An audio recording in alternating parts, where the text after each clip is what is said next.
Okay, everyone, welcome. So let's quickly or briefly look at the market opportunity for the weekend. All right, dive into it now.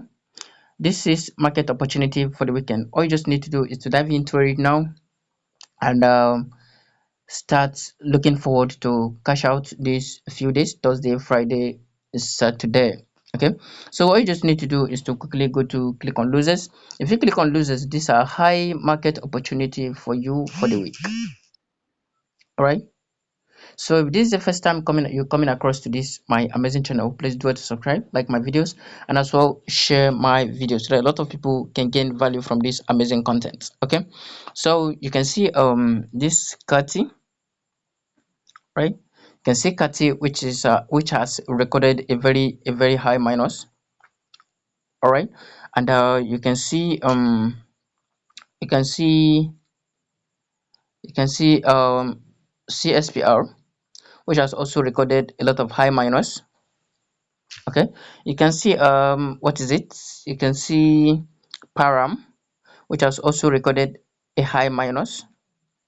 So this, just look at it carefully and make your choice, because there is a very high market opportunity now. There's also these cards have recorded a lot of high minus and it's about returning. Okay, it has deleted some negativities now. It was minus 20 earlier, now is roughly what, now it's roughly minus 17. Okay, it's a high opportunity that you can indulge in, because this one will rise now by God's grace. Okay, so there's this VV again. There's this VV, right?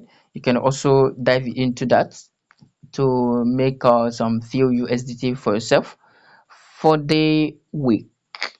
Okay, so and aside from that, you can look into the gainers as well. If you can like run into quickly, if you can like run into quickly, you can see into the gainers board. Do not go for the ones that is already very high, like this number one, which is called the ZAM. The ZAM has recorded a lot of positive, which is roughly plus 177. It's not advisable you go there again. Okay, so and there's this zex. Zex is already doing well for itself. You can follow the market trend and see what you can gain from it. Okay, so drop your question at the comment sections if you do have any question, and I will get back to you immediately. Thank you.